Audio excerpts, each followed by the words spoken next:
We have spent the last couple of sessions looking at the offerings brought by Cain and Abel to God. We have one more thing to deal with before moving on. Let's read a few verses to help remind us of the context of this discussion. Always remember, context is crucial to any useful Bible study. Error and heresy are always the result of ignoring context. Genesis 4:3. And in the process of time it came to pass that Cain brought of the fruit of the ground an offering unto the Lord. And Abel he also brought of the firstlings of his flock and of the fat thereof. And the Lord had respect unto Abel and to his offering. I hope you remember, or I hope you were present last time when we talked about how important it was that Abel brought of the firstlings of his flock, how important that was to God, and that's why God respected it. If you don't know what we're talking about, please check the website and see what we were talking about. It has everything to do with Christ. The only sacrifice that will please God is a blood sacrifice. That's why Abel's offering had respect. Verse 5, but unto Cain and to his offering he had not respect. And Cain was very wroth, and his countenance fell. And the Lord said unto Cain, why art thou wroth, and why is thy countenance fallen? If thou doest well, shalt thou not be accepted? And if thou doest not well, sin lieth at the door, and unto thee shall be his desire, and thou shalt rule over him. Now, we've not yet talked about this last part of verse 7, primarily because it's rather enigmatic. I decided to get some of the other less difficult portions out of the way before trying to tackle this one. Now, as is usual with these less than straightforward passages, the tendency for some is to either ignore or invent, pretend it's not there, or attempt to explain it away with often thinly based theories. We'll avoid both paths and do our best to come up with a coherent explanation as best we can. If thou does well, shalt thou not be accepted. That part's not complicated. We get that. As we said some time ago, this is talking about obedience. Do as you're told and you're in. But what did God mean when he said, if thou doest not well, sin lieth at the door, and unto thee shall be his desire, and thou shalt rule over him? Now, this is what the pulpit commentary calls a crux interpretatum. Crux interpretum. I'm not great at Latin. Raised a Catholic, not good at Latin. Figure that one out. Crux interpretum, which loosely translates the torment of the interpreters. In other words, this is a tough nut to crack. Now, under normal circumstances, I would, as a part of the teaching, present a few of the possible theories, and then I would give you my impression of those theories, discuss what I agree with, explain the parts I don't agree with, and then in the end, give my own opinion or interpretation or my idea as to what the meaning would be. That's been our practice with some of the other challenging and even some of the not so challenging verses we've encountered in the past. I like to share what the academics say most of the time. I think you can handle it. I think you're smart. I don't think we should hide anything from those Christians that want to know God as best they can. However, since this is quite the crux interpretum, I think it best for me to skip right to what I think is going on here and then leave the rest to you. Listen, I feel like there's a real danger of debilitating confusion with this one, and I don't want this to distract us too much. Now, if you want more information than what I will be sharing tonight, please feel free, as always, to contact me, and I'll pass on some guidance. So let's repeat our currently under study verse. We'll back up a little bit just to preserve the context. Remember, context is king. And Abel he also brought of the firstlings of his flock and of the fat thereof, and the firstlings of the flock and the fat thereof. And the Lord had respect unto Abel and to his offerings. Verse 5. But unto Cain and to his offering he had not respect. And Cain was very wroth, and his countenance fell. And the Lord said unto Cain, Why art thou wroth, and why is thy countenance fallen? Next is the verse we're looking at. If thou doest well, shalt thou not be accepted? If you do what I tell you, everything is going to be okay. But if thou doest not well, sin lieth at the door, and unto thee shall be his desire, and thou shalt rule over him. Again, no problem with the if thou doest well part. That's obvious. Do the right thing, you won't find yourself in trouble. And if thou doest not well, sin lieth at the door, and unto thee shall be his desire. Now, I believe this is two statements with two different foci. Now, not everyone agrees with that approach. Many, if not most, feel that this whole last part is together speaking of one thing. Well, let's look at it. So the first of the two parts, the first that I say of two parts is this. And if thou doest not well, sin lieth at the door. And just make sure that you understand. Most of you know I'm not a trained theologian. I don't teach in Bible colleges, none of those things. I'm just like you. I'm trying to figure out what God is trying to say. I have no expertise in this, and I wouldn't dare give you something that didn't have some kind of back up to it. I'm not the one that comes up with these theories. Well-respected academicians do come up with these. The theologians do, and I'm just sharing the ones that I feel fit best. This is the one that I think fits best. What does that mean, sin lieth at the door? It's a little bit of an unusual thing to say. Now, the word sin is translating a Hebrew word that is also and often translated sin offering. Sometimes in the Bible it's just sin, and sometimes it's sin offering. Now, in my opinion, and let me say, you probably shouldn't say these things. It doesn't give you any confidence, but I will say I'm not 100% convinced that I'm right here. Nonetheless, I think it's better translated here, sin offering. Now, let me read Adam Clarke. Adam Clarke is one of the theologians that I was just referencing. This is, at least that I know of, he was the first one to come up with this theory. And let me read his comment from this verse. He'll say it better than I ever could.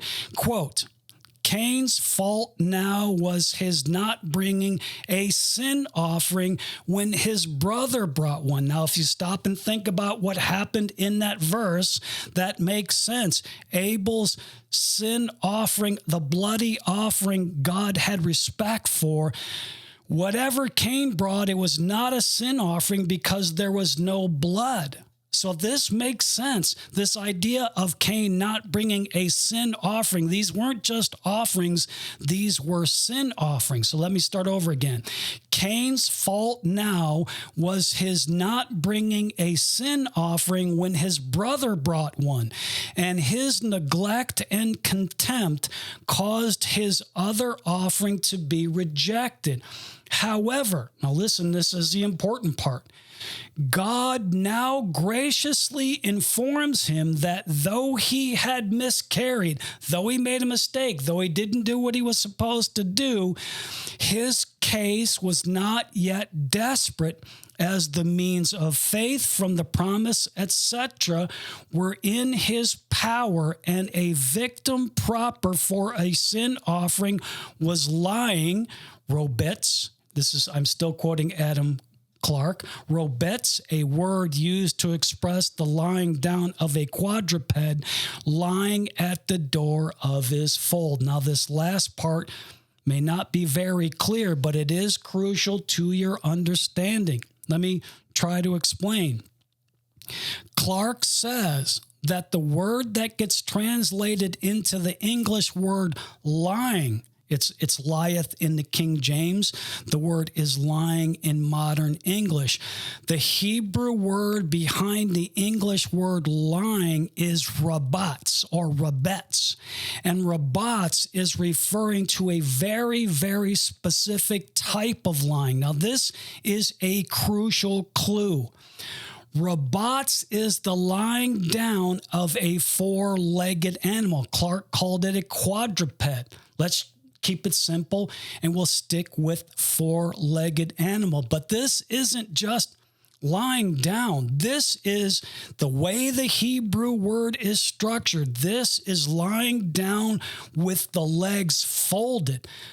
This is a resting position. If you look at your screen, this is rabats. This is an animal in rabats, according to Clark. Rabats, he's lying down with his legs folded underneath him. It's a little lamb. Now, this may seem like an odd clarification, but I want to make sure that you see this. In my opinion, is if you look at this picture, this is a position of submission. At the very least, an attitude of vulnerability.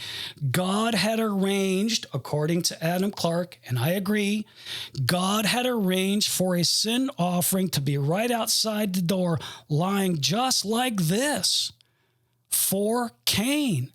Now, others say that this word is referring to something different. It's actually referring to a sort of crouch to strike posture. Now, looking at your screen, this is what others say that word means. They're saying that this word is being used to describe sin, not a sin offering, but sin as being in an orientation of attack. Now, some commentators believe that this verse is a personification of sorts of sin, and that Cain's poor choices and unrepentant attitude are putting him at risk of falling victim to sin. That just outside his door, figuratively, of course, is sin waiting to pounce on him from this crouching attack position. Now, I don't think that's the case. And I don't think the Hebrew expression easily allows such an interpretation. Granted, as I just said, I'm not an expert, but I do have access to expert opinions and literature. I think the Hebrew only enhances the imagery of an actual animal appropriate for a sin offering waiting outside, or at least nearby Cain. Now listen to me. God is giving Cain another shot at it. He's offering to this man an opportunity to make this right. He's informing Cain that God is providing a sacrifice. He's giving Cain another chance. Isn't that the gospel? Isn't God offering to you and me a sacrifice? Isn't he giving us a chance? Now let me ask you, wouldn't this interpretation fall much better in line with what God is trying to do with this entire scene? Again, context.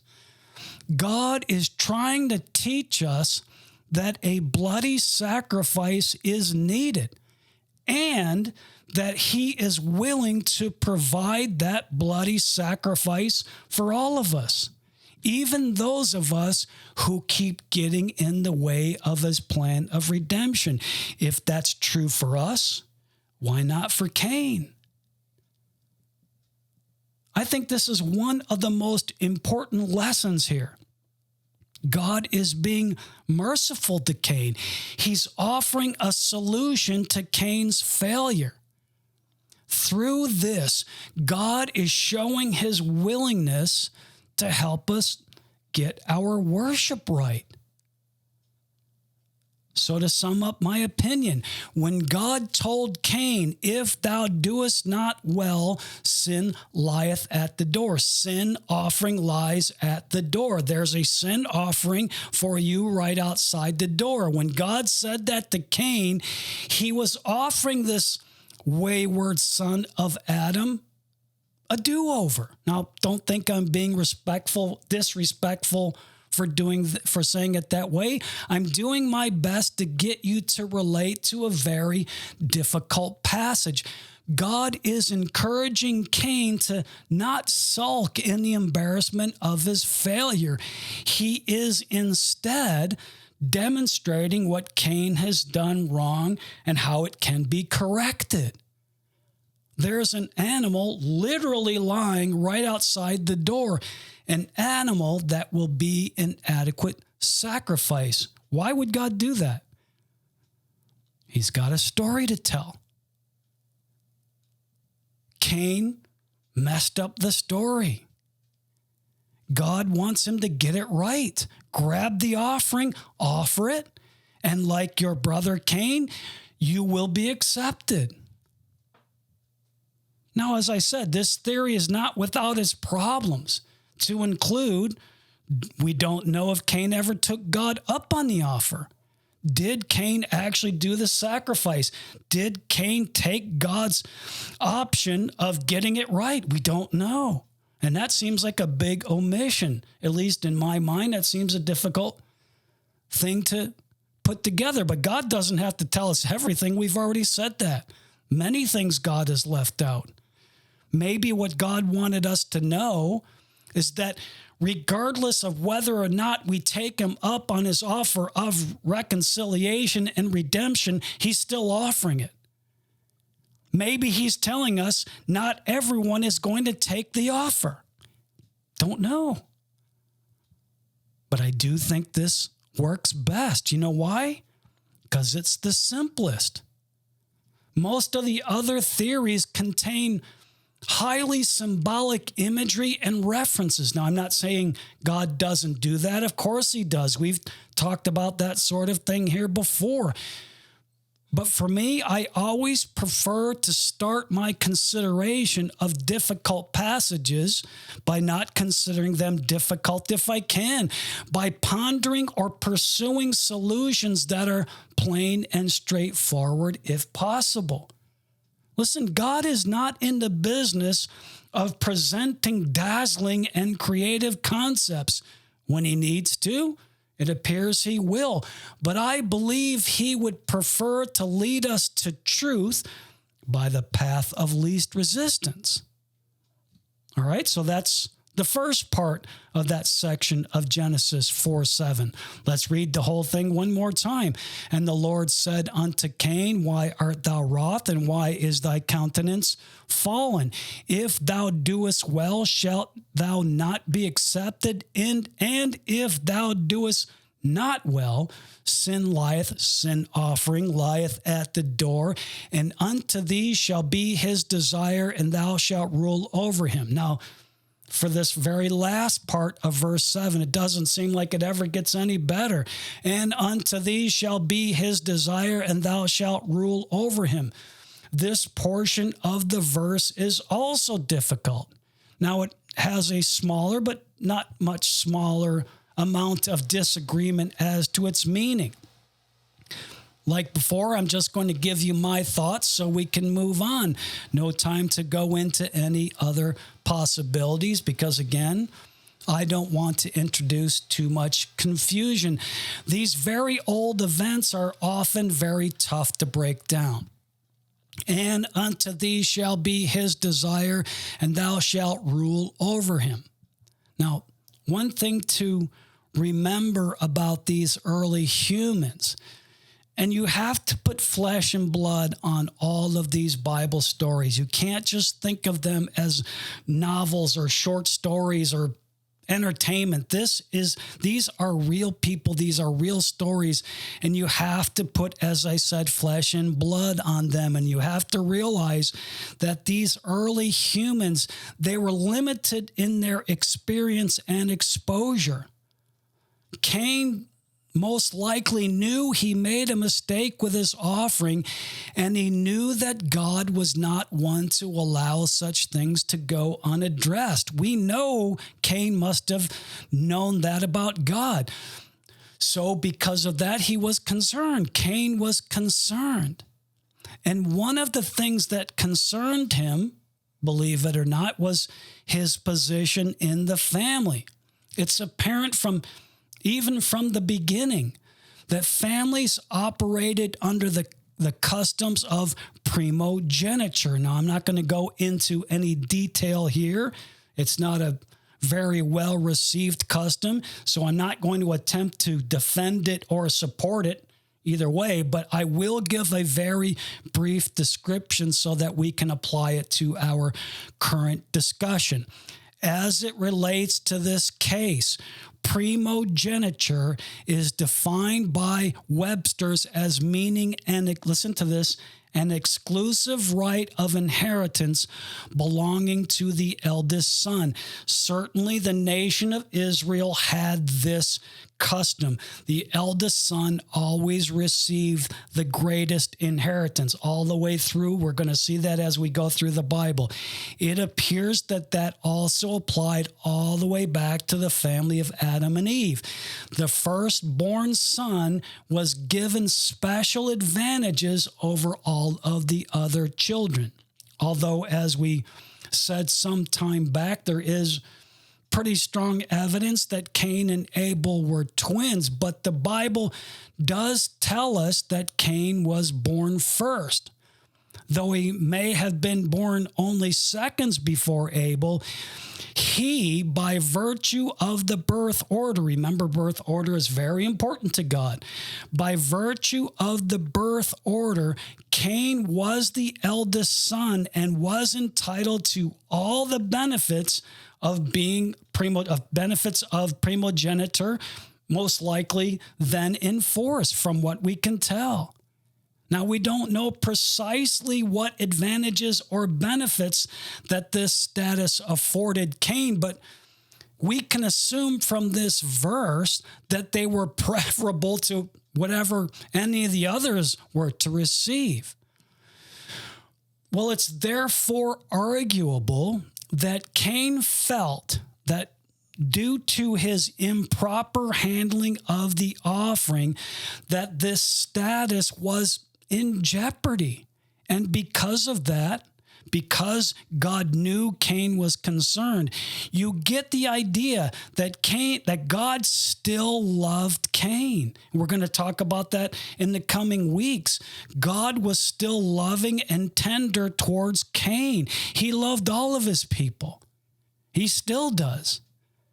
Well, because he knew that Cain was concerned about this, he kindly responded, "And unto thee shall be his desire, and thou shalt rule over him." In other words, don't worry, Cain, your eldest son position is preserved, and the youngest son, Abel, will continue to be secondary to you, and he will as such continue to faithfully respect your birthright authority.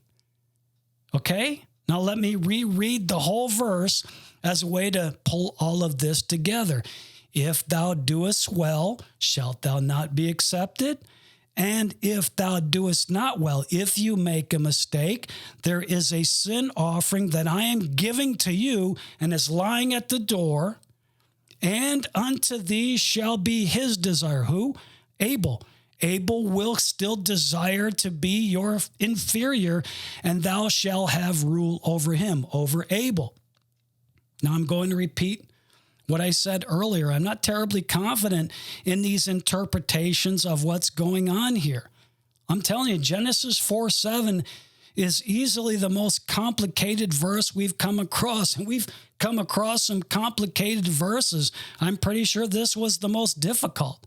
It is in no way straightforward and has caused a great deal of anxiety down through the centuries for those who've tried to wring out its meaning, myself included. Crux interpretum indeed. In fact, I'm certain that I've taught this verse differently in the past. It's a very difficult one to unpack. But as I always tell you, let's leave it with God and pray that he will enlighten us on what he is saying to us. Okay? Though not personally satisfied, I think we need to keep moving. But let me warn you, it gets really ugly from here on out. After the next couple of verses, you're going to be longing for the simple sin of eating forbidden fruit, I'll tell you. Gets a lot worse than that. Next time, we'll pick it up at verse 8. See you then.